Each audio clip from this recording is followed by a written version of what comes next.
Mac Mart was scrumdiddlyumptious. Yes, it was. Now we are traveling to Walmart. Yes. We have to go pick up something for my grandmother. She got a new Mother's Day gift and it was an iPad. Ooh. My car just literally did that. As soon as it did the little beep, it started to brake real hard. It just reminded me of when we went to go test drive this one car, and it was in New Hope one year, and we tried to back up, and it just kept like, oh. God, I think I remember that. You know, one thing I never tried out, GoPuff. Like, GoPuff, I think that's an all online thing. Yeah, I've always wanted to try out GoPuff. But like, I mean, I get what they do, but I'm too lazy to go to the corner store. Right, and then just gotta get it delivered.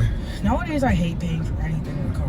Like, they be charging, so my corner store charges it $1 extra. Like, I only have 78 cents in my account. Come on. It's just so fucking bothersome. And then when I take shit from an ATM, they charge me like $2.25. Like, what the fuck? I'm like, what? Like, come on. I don't know. I just find that so fucking bothersome. I don't know why. I just hate it. But I'm gonna be honest.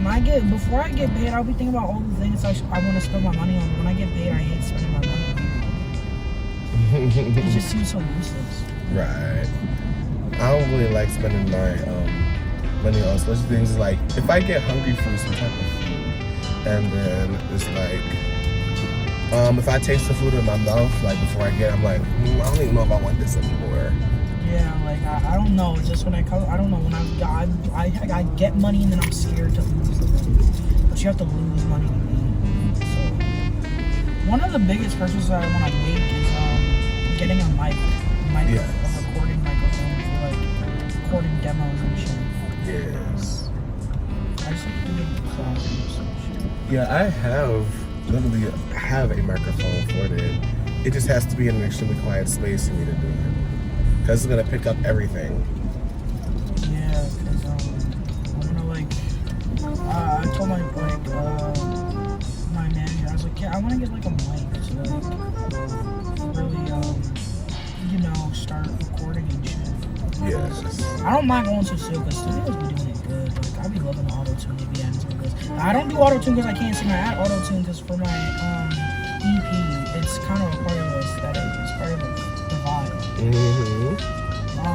Bro, when I got done recording my demo for my last song on my EP, my manager looked at me and she's like, you know Aisha Erotica, right? I'm like, Aisha Erotica is one of my idols. Like, I love her. Her music inspired me to really make music. She's like, you sound so much better than her. I'm like, really? And then on Saturday when I was at a meeting for like all the other people to review their stuff, they were like listening to my demo. They're like, oh, it reminds you of Aisha Erotica, but better. Because I was, I'm gonna be honest, I don't really rap seriously.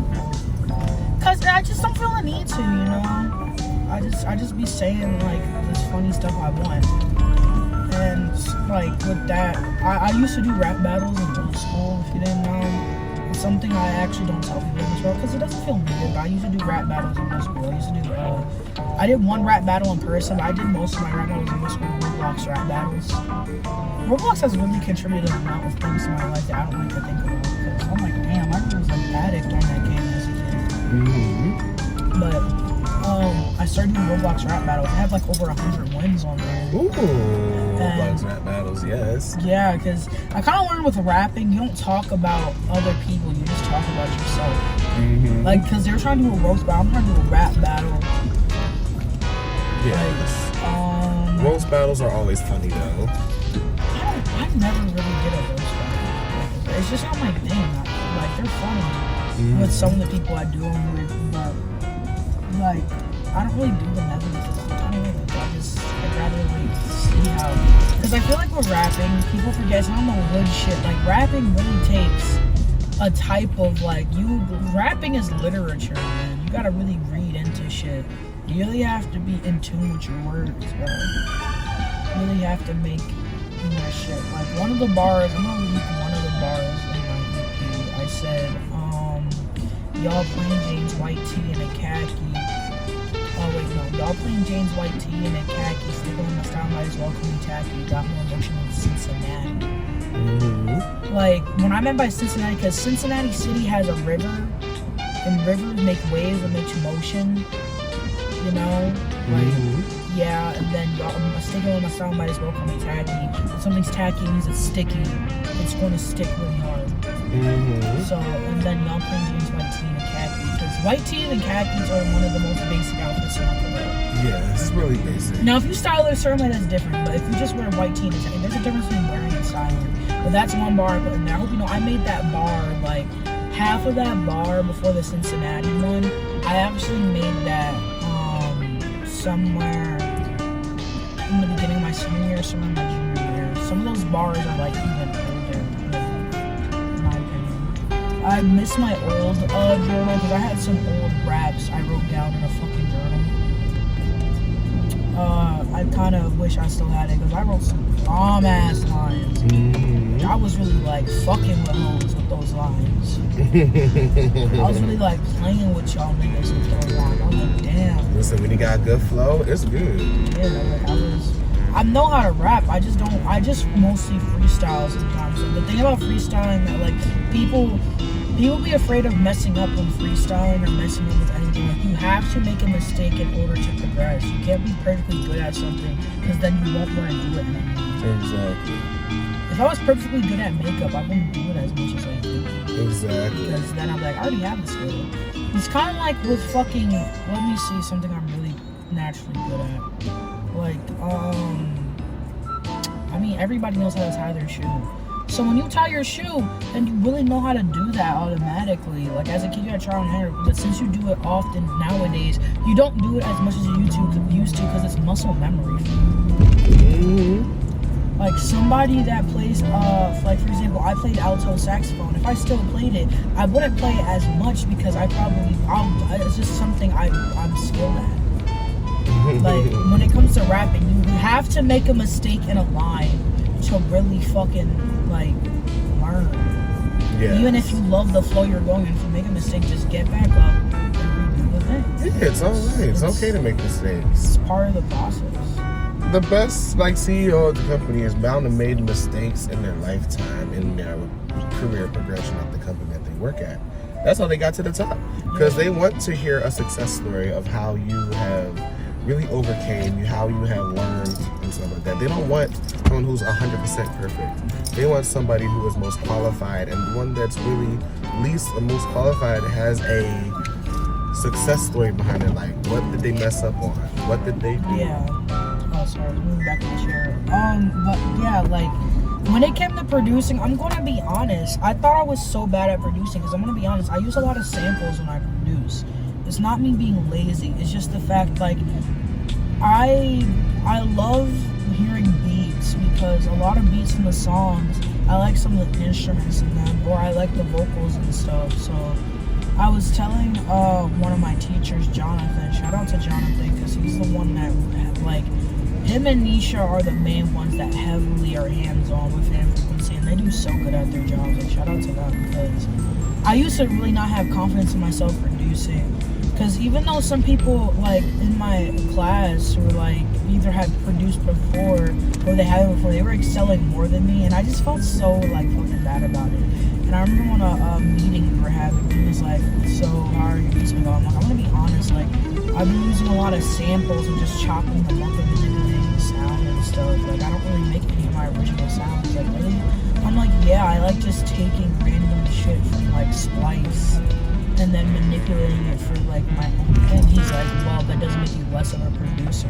And that actually helped a lot, because I started making stuff more. Like, I'm out here, like, I used to really dread having to do a beat for an assignment.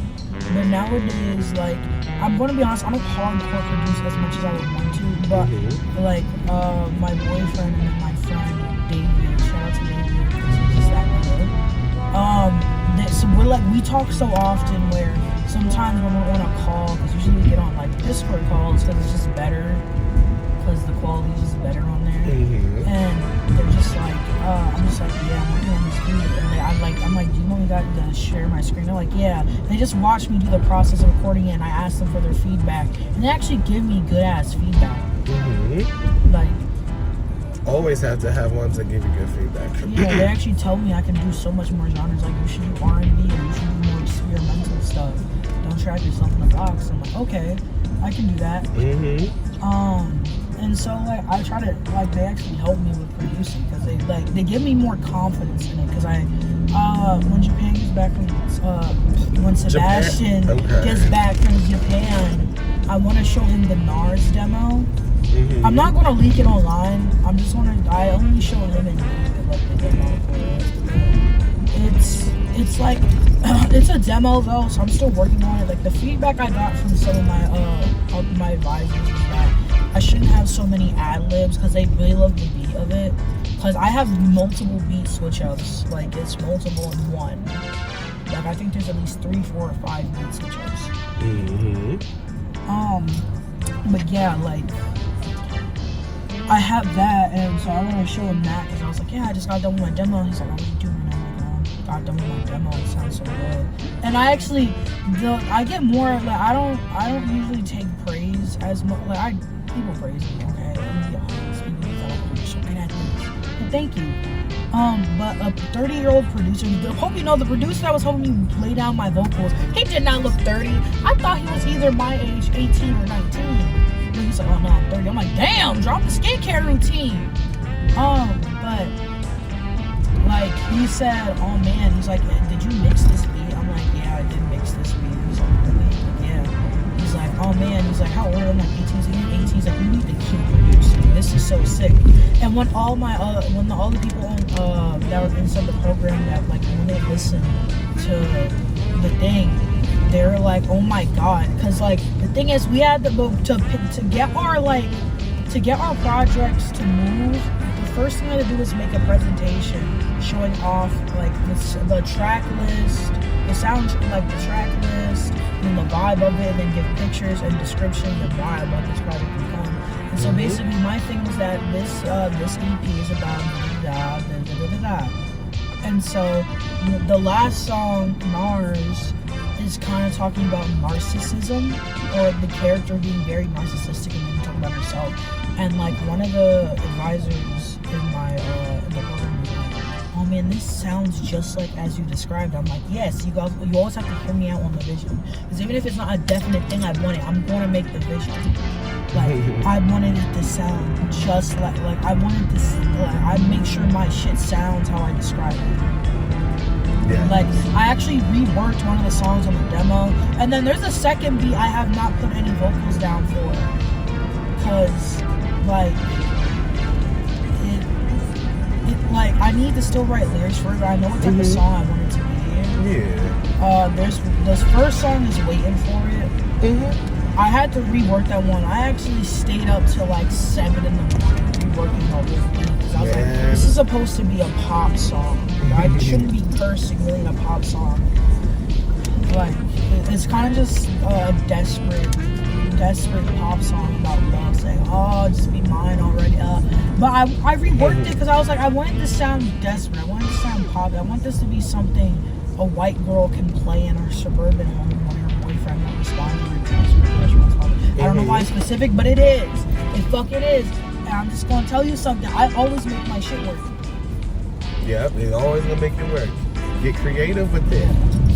Like, I make sure that, because when it comes to music, I'm gonna branch out to different things. Because, like, you know, Valentine, my brand is about finding the rightness and the rottenness. It's about being blunt, being honest, and being an honest one. My honesty for my EP coming out might not seem like how my brand looks, especially if you look at my brand kit, but it's about that, because the character I'm playing in the songs is a woman who's very honest, very blunt, and very upfront about what she thinks about people or what she cares and doesn't care about. And like after that, I'm thinking about like making, I don't know, like more digital music. Yes. Nice. Digital music is a really popular thing, especially if you get it on like streaming platforms. Yeah, like I'm thinking about like maybe like digital R&B, like where it's like digital sounding, but it's like a R&B sound. Mm-hmm. I don't know how to describe it, but I know I wanted to have like some elements of like Brat, like Charlie XCX Brat feel, but it's like I want it to be depressing a little bit. Oh yeah, melancholic. Yeah, melancholic. I need it to be like digitally melancholic. Mm-hmm. Like I'm talking to you through the screen. Yes, I'm talking to the innermost beings of your heart. Yeah. I also have to, the things I have to get done with my EP is writing the script and then making a visualizer. Mm-hmm. The visualizer. Oh, that's good. Yeah, I want a visualizer backdrop when I'm on stage. Because I like that better. Plus, I've been meaning, I need to get a car for this because I want to make a paparazzi type thing. I need to get a lot of people to hold cameras and taking pictures of me. So like, it's a paparazzi film. Mm-hmm. On their phones, or on their cameras, their old-timey cameras. Yeah, so yeah, like that basically. Or like in the inner city setting. Yeah, I need it to look like I want people even that are not involved in the project to think, oh shit, she's famous. Mm-hmm. Let them know. It'll probably be good stuff with good lighting and stuff. Yeah, it'll probably be good publicity. Yes, looking at the big picture. Always have to have a vision. Yeah, I always say like with music, you should have like if you don't have a definite vision, but you should have a vision of what you want your music to look like. Music is really anything you want it to be. Just make sure that like it's true to you, where you like it. Don't really think about what everybody else likes. You can always take feedback and constructive criticism, but don't change your music entirely just because one person doesn't like the whole thing. Exactly. Like Sexy Red probably heard from a lot of people that are like, I'm not really a big Sexy Red fan, but Sexy Red probably heard from a lot of her music. Like, you're like, oh, this shit isn't good. But she still continues to make the music she does because sometimes the thing about it is all music genres or all music, if it's not doesn't have a different, it has an audience. You're trying to appeal to a certain audience of people. And in Fan Frequency, they actually made us talk about the type of audience we want. And I said, I want the drag queens. I want the fucking Aisha Erotica fans. I want the Slater fans. I want people who are into that digital, dramatic essence type music to be in love with my music.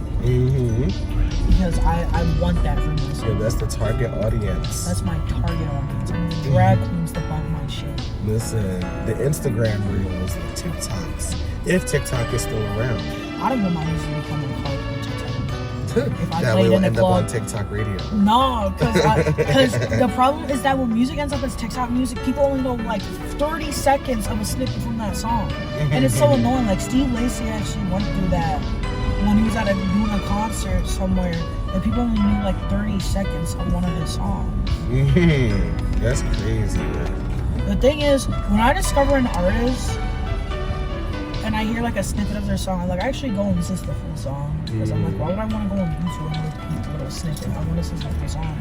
That's what I do. Like Steve Lacy's song, my favorite song by him is Dark Red because I just love that, and I know the whole song because I actually listened to it. It's actually really good. It's a good song. I even put my British friend onto it. Yeah. And he was like, oh, this is a good song.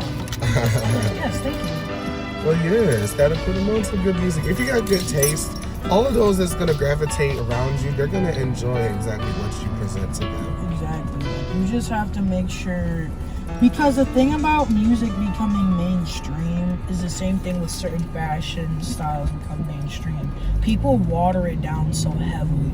Now it's now speaking on the lines of fashion ones, like they're trying to bring back wrinkly jeans. Now don't go me. I really don't know why they're trying to bring back wrinkly jeans, but they said, oh, wrinkly jeans is a trend now. It's like, oh, it's a trend for years ever since we've been washing our clothes. Like when it comes to fashion, I feel like in the 2000s, they went back to the fashion of the 80s, or no, the 70s, because 70s was really rocking those bell bottoms and the sparkly things and shit. And then right now, people are going back to some of the 2000s fancy fashion. I can't lie, I've always been in love with 2000s fashion. I never really liked, like, when it comes to alternative fashion, the number one styles I like are, of course, like alternative as a whole. But I like Garu, because Garu is like really cool. I like how big the hair. Like I always say, Okay, bitch. If I win the lottery, I won't tell you, but there will be signs. I will be rocking that big ass hair, like you know the big ass hair they were rocking on Jersey Shore, or like that big ass hair Elvira had, that type shit. Yes, I would actually wear that out in public. Why? Because I can't. Yep. Or like the ones that's on Hairspray. Exactly. The hair. Oh no, I watched Hairspray. Oh, Queen Latifah. She gagged me with that auntie bust out with the fucking leopard print and shit and her hair. I was like, ooh, stop. Because I watched that show. I was like, yo, she got that. I'm like, yo, I'm trying to dress like her. Stop playing with it. It's so good. Like, I was like, ooh, they got her with that auntie bust on. I was like, okay, Queen Latifah. You had to make sure they got you straight on that movie, because I was sitting there watching. I was like, "Oh, you can't clock her." Listen, y'all can't touch that. Good, bro. She's like, you can touch this. Like she ate that all those fits down, and like, but when it comes to fashion, or music, the worst thing that can happen to your music taste or your fashion taste is maybe when it comes mainstream, like maybe it'll gain more fans. But as a person who's a fan of a lot of like unknown artists, like, I'm gonna be honest, I get it, okay? When out of the blue people say, oh, I'm a fan of them, and then it looks like you're just following the mainstream when you're not, and you've been a fan of them for years. I know how hard it is. You can't really stop that. Okay, I'm gonna be honest, you cannot really stop that.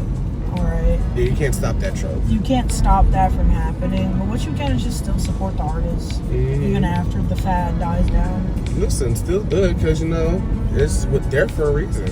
Yeah, like, it sucks, but it's going to happen. Like, I'm going to be honest, the reason I became a fan of Aisha Raka is one of, like, something on TikTok, when she had, like, Literal Legend remix on there. So, like, and then I started listening to some of her other songs that people don't really listen to, like Lunchbox, Anal Queen, you know. Excuse me, guys. I'm taking a really quick call. Hold on.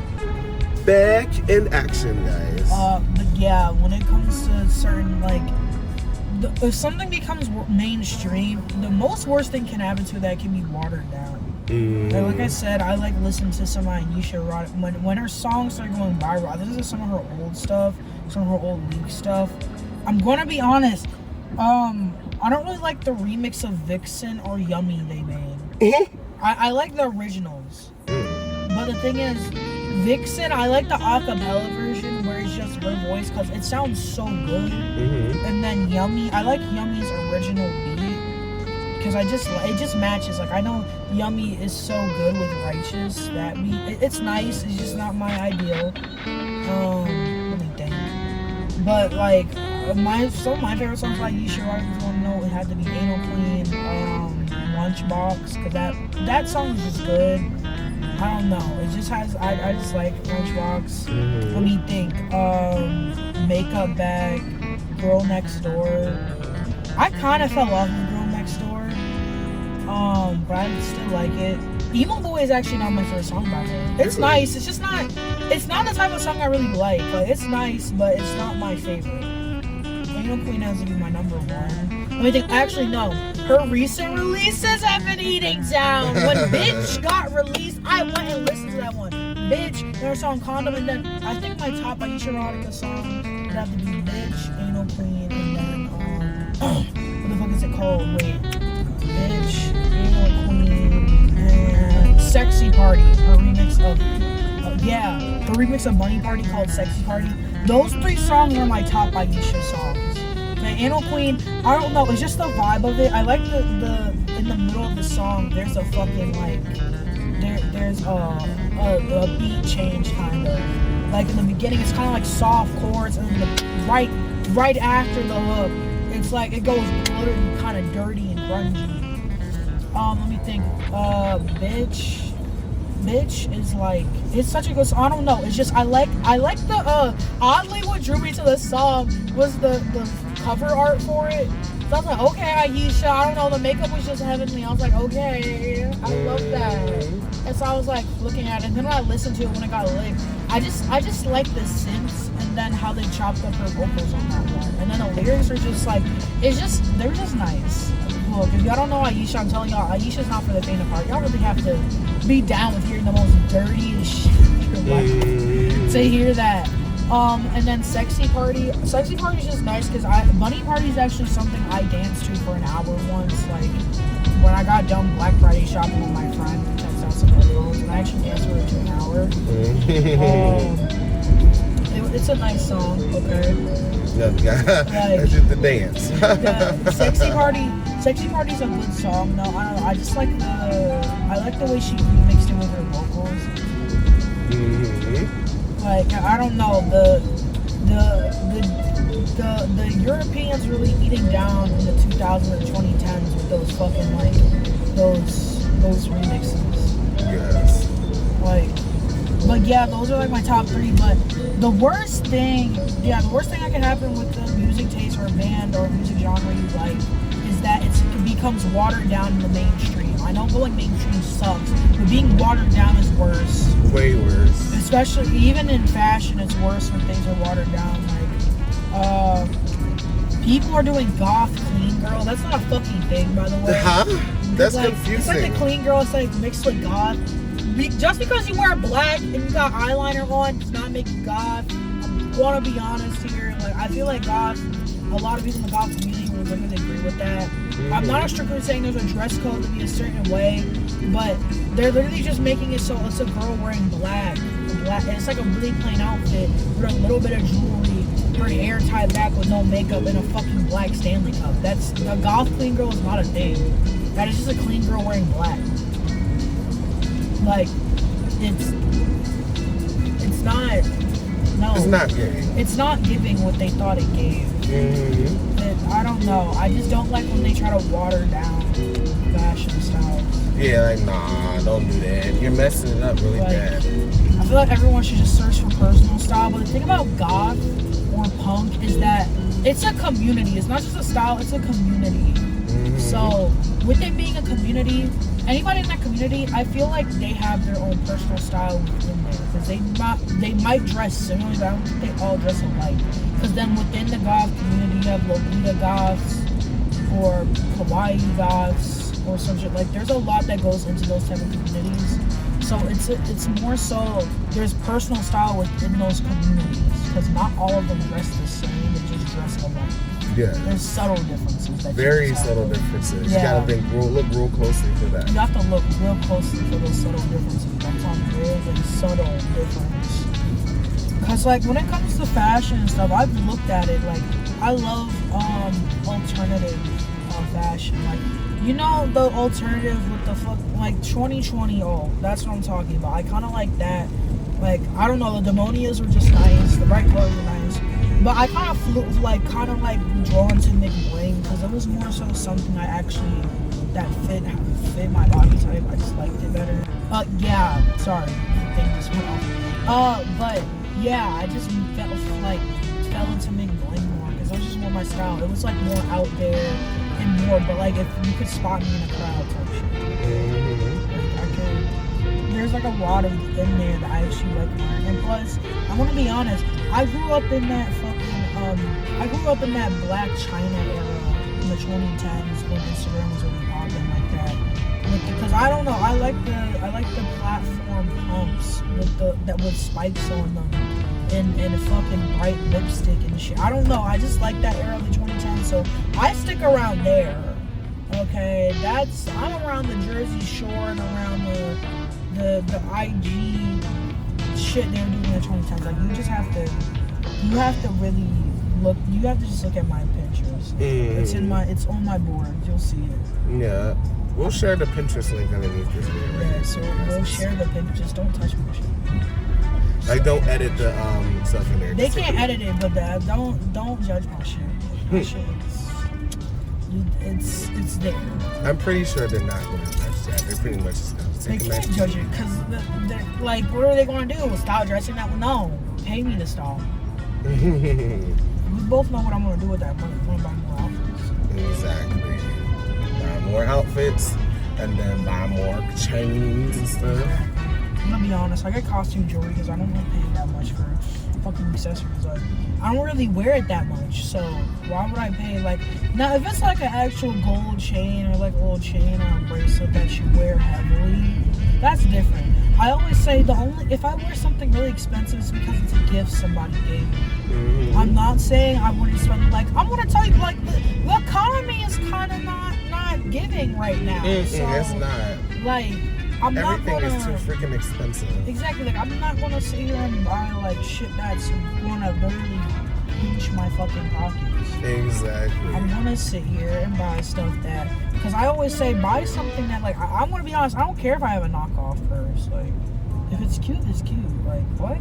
Listen, it's gonna get. No one's ever gonna shame me if I buy a knockoff. Because I'm gonna be honest, like, if I really like the style of the purse that much, I'd buy a knockoff first and then go and get the real thing. Because yes, it has to be a purse that I'd actually like. I'm not gonna buy a purse I don't really wear.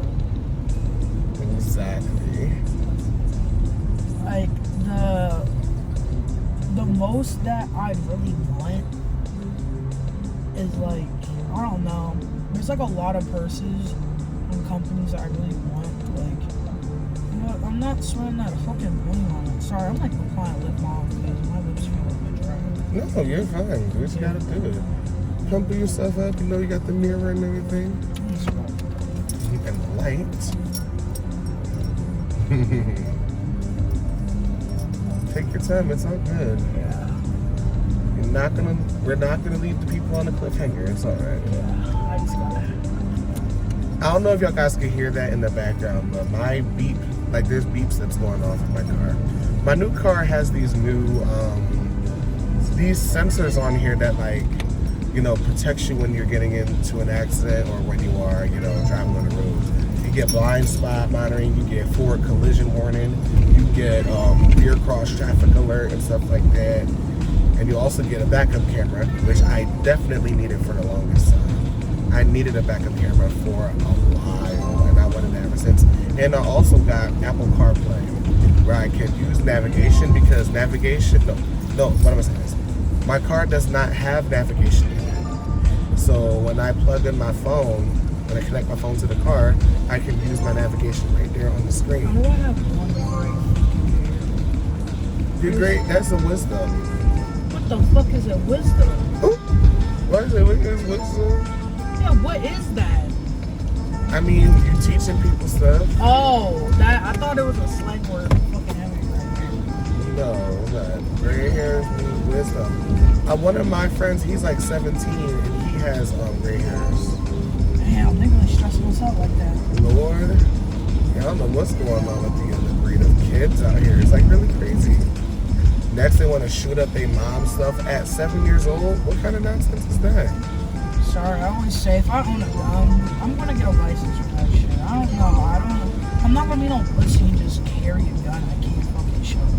I'm gonna have a license to carry, obviously. Mm-hmm. But I'm gonna own a gun in a place where there's not that much gun violence. Because you'll have me fucked up if somebody takes my gun and shoots somebody, lands it on me. I'm like, whoa, man, my gun been missing, nigga. Like, oh, wait a minute. Like, when you get a gun, as soon as it's missing, you instantly have your gun. Mm-hmm. And once they find it, then they give you a reward or something. I don't know about that. Oh man, like, I'm gonna have to get a box. Like, I want a gun. I'm not trying to get too many guns, but like, I'm probably gonna get 1 or 2 or 3. I don't play about that shit. Yeah, no. I'm probably gonna have a stun gun too. We ain't gonna play about something. And a police taser baton if we keep trying. Mm-hmm. You're gonna really beat somebody out. Yeah, them taser batons is gonna get you. Exactly. Because you can not only whop some people in the head, but you can also shock them too. As you're doing that, yeah, you Like, they're expensive on Amazon, but they look worth it. They are worth it. Coming up on the parking lot soon. I'm just admiring this little neighborhood. We're in Audubon and Trooper right now. This road. They grinded up. They grinded up the roads. They're trying to repave it. And I think they just remodeled this Walmart right here. Like, they made it more better. Oh, everybody loves a good remodel. That's what I'm gonna do when I buy my house. When I buy my house, I'm definitely gonna do some remodeling, do some upgrading stuff, because you know, you gotta move forward with the times. You can't stay in the past forever. Yeah, you guys are wondering why I got like sunglasses on my head, I use it as an accessory. I do put them on, it's just they don't suit my face shape. But I don't mind. I don't think about having them on my head. I always say, like, the 2 things to carry around always in my purse, other than the necessities, is my pen and my sunglasses. Because to be famous, you have to act famous. And I always carry a pen in my bag just in case I have to sign an autograph. You never know. I should upgrade to marker, but like, sorry, I just matched the next Ice Spice and it scares me. Ice Spice. But yeah, like I wear them in my head for accessory. But I do actually wear them outside when it's sunny. It's just, it feels weird having nothing in my head. Like, and I'd be like, why don't you buy a hat? Hats only go in my head. Got you. Hold on, somebody else is calling me.